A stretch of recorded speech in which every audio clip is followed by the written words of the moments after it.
And the new chapter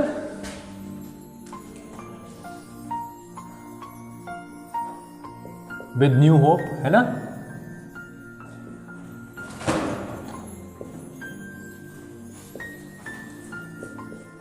chapter का नाम है क्वाड्रिलेटरल।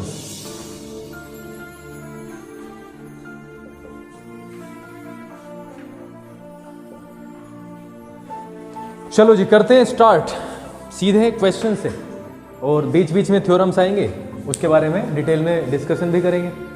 तो नंबर 1, क्वाड्रिलेटरल का मतलब समझते हैं सबसे पहले। 4 साइड की इनक्लोज्ड फिगर, ठीक है, 4 साइड की इनक्लोज्ड फिगर। और 4 साइड की इनक्लोज्ड फिगर के टाइप्स आ जाएंगे, फिर टाइप्स आ जाएंगे, प्रकार। तो जैसे जैसे वो आएंगे वैसे वैसे हम समझेंगे, लेकिन सबसे पहले जनरल क्वाड्रिलेटरल देख लेते हैं। कुछ भी इस तरीके का दिया हुआ है तो ये क्या है, क्वाड्रिलेटरल है, ए बी सी डी। जैसे हमने ट्राइंगल में पढ़ा है कि तीनों एंगल का सम कितना होता है, 180। ट्राइंगल में पढ़ा है ना, ट्राइंगल में पढ़ा है हमने कि तीनों एंगल्स का सम होता है 180। क्वाड्रिलेटरल में चारों एंगल का सम होगा 360, ठीक है। अगर हम स्ट्रेट अवे पहला क्वेश्चन लेते हैं तो पहला क्वेश्चन इसी पे आधारित है।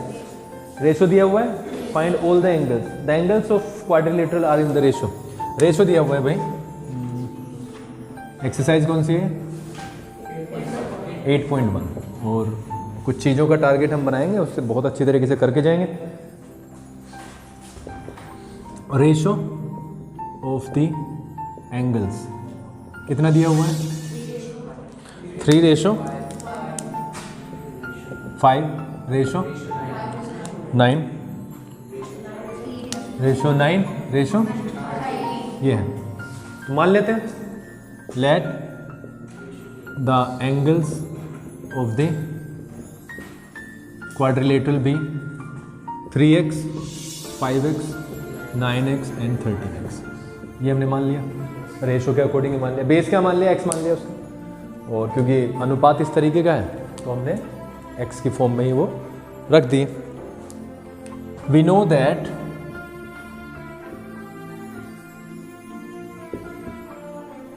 The sum of all the angles of a quadrilateral is 360। ये हमें पता है, इसलिए 3x, बल्कि मैं एक काम करता हूँ, इसे ही क्वाड्रिलेटरल ले लेता हूँ।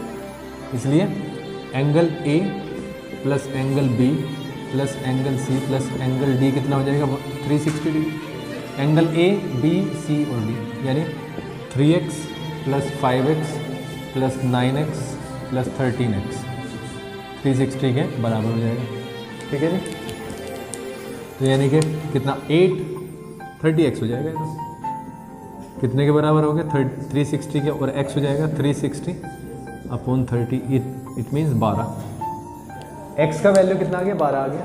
यानी एंगल ए कितना हो जाएगा, एंगल ए है 3x यानी 3 इंटू 12 कितना 36। एंगल बी है आपका 5x यानी 5 इंटू 12 यानी 60, राइट। एंगल सी कितना है,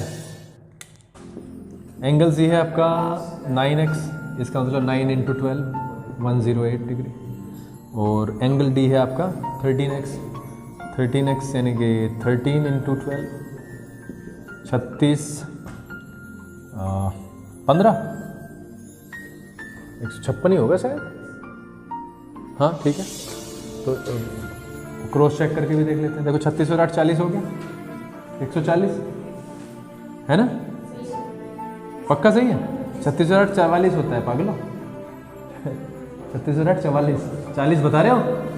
देखो 36 और 8 44 144 तो ये हो गया 144 और 6 कितना हो जाता है 150, 150 दो नहीं 300, 360, ठीक तो हो गया, ठीक है। तो ये आपके आंसर्स हो गए, राइट। बताओ इसमें कोई प्रॉब्लम हो तो, होनी नहीं चाहिए, है भाई विशाखा, विशाल कोई दिक्कत है। चारों के चारों डिग्री, चारों एंगल्स का सम है 360। If the diagonals of parallelogram are equal. अब ये सवाल आएंगे जो कि तुम्हें थ्योरम से इंट्रोड्यूस कराएंगे, या ये कह सकते हैं पहले थ्योरम का इंट्रोडक्शन करो और उसके बाद में सवाल करो, बट हम एक साथ ही करेंगे। If the diagonals of parallelogram are equal, एक पैरेललोग्राम लेते हैं सबसे पहले तो पैरेललोग्राम को समझते हैं क्या होता है। A B C D. A B C D is a parallelogram, ठीक है। A B C D is a, सबसे पहले तो ये समझो पैरेललोग्राम में A B is parallel to C D, जो पैरेलल हो, और दूसरी चीज and A B is equal to C D. दूसरी चीज A D is also parallel to B C and A D is equal to B C. Angle A is equal to angle C and angle B is equal to angle D. Opposite angles बराबर होते हैं, समझ गए? ये कोई problem है? इतनी तो चीज़ें हमें डायरेक्ट ही पता है, कुछ एक दो चीज़ें और आएंगी वो भी यहाँ पे लिखी जाएंगे। देखो क्या कह रहा है वो, if the diagonals of a parallelogram are equal, अगर डायगोनल्स पैरेललोग्राम के इक्वल है तो वो एक रेक्टेंगल है। अब सबसे पहली बात तो ये देखो, पैरेललोग्राम हमारे सामने बना हुआ है, और रेक्टेंगल क्या होता है? रेक्टेंगल भी बिल्कुल पैरेललोग्राम ही तो होता है, ठीक है। और उसका एक इंटीरियर एंगल होता है 90 डिग्री का, ठीक है। अगर आप पेज नंबर 141 पे जाओ, सीधा 141 पे, तो आप पाओगे the diagonals of parallelogram bisect each other. The diagonals of a parallelogram bisect each other. क्या करते हैं वो? बाइसेक्ट करते हैं। खैर हमें तो ये प्रूव करना है, to prove A B C D is a rectangle. A B C D is a rectangle, right?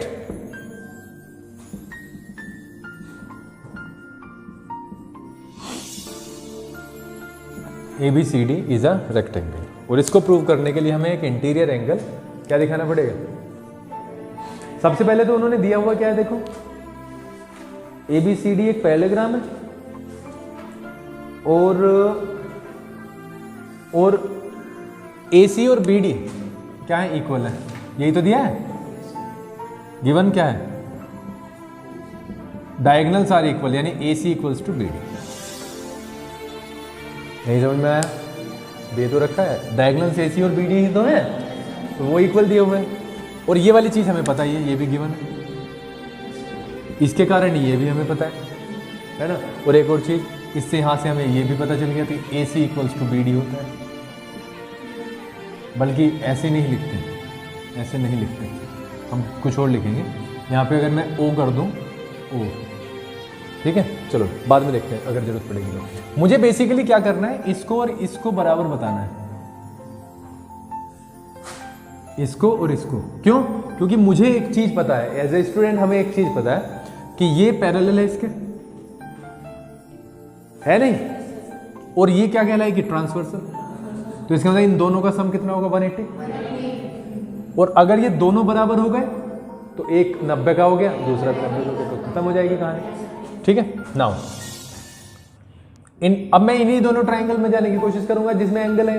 In triangle A D C, in triangle A D C and triangle B C D, समझे? देखो जिसमें सी आ रहा है, D आ रहा है, पूरा पूरा। क्यों? क्योंकि इसका जो सी डी है ना, बेस, वो बिल्कुल साइड्स जो है ना कॉमन है या नहीं है? ठीक है जी, पक्का? और एक और चीज यहां पे देखो, ए डी बराबर बी सी है, ये क्या है? गिवन है, क्योंकि डायगोनल्स इसने दिए हैं बराबर। और एक चीज अगर हम देखें, अगर हम इस पे हैं तो क्या देखेंगे हम? हमें देखने से पता चलती है। देखो अगर ये है पैरेलल तो ये क्या होंगे? ये होंगे क्या? Alternate interior angle. Angle A C D, A C D बराबर है एंगल किसके? देखो किसके होगा? बी ए सी के। और बी ए सी, मैंने तो कुछ गलत कर रहा हूँ, ट्राइंगल मैंने गलत ले लिया। इसकी तो बात ही नहीं हो रही है बेटा, इसकी तो बात ही नहीं हो रही, बात है इसकी, ठीक है? बात है, देखो ये वाला ट्राइंगल, हम गलत जा रहे हैं अभी। एक तो हमने लिया ये वाला ट्राइंगल, ठीक है, एक लिया है हमने ये वाला ट्राइंगल, ठीक है। तो ये वाला और ये वाला, यानी कि हमने अगर हम देखें तो ट्रिपल एस से हो जाएगा। हाँ, ट्रिपल एस से हो जाएगा ये, तो इसमें तो एंगल की जरूरत ही नहीं पड़ेगी। सी डी बराबर, सी डी है तो कॉमन है, सी डी बराबर सी डी कॉमन, ठीक है, और ए डी बराबर बी सी, ये क्या है गिवन, और एक और है ए डी बराबर बी सी, ए डी बराबर B C, opposite sides of a, कहाँ पे बेटा, ए सी बराबर बी डी, मैं तो ए डी की बात कर रहा हूँ, मैं तो ए डी की बात कर रहा हूँ।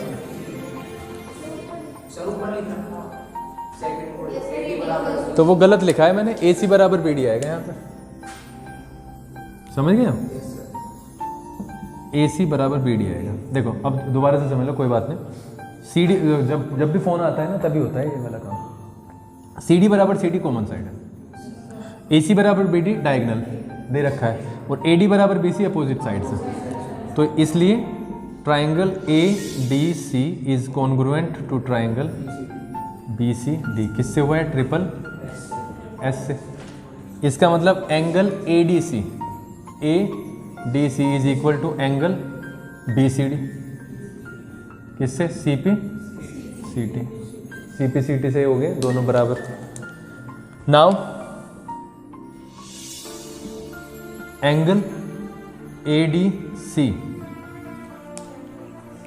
Plus angle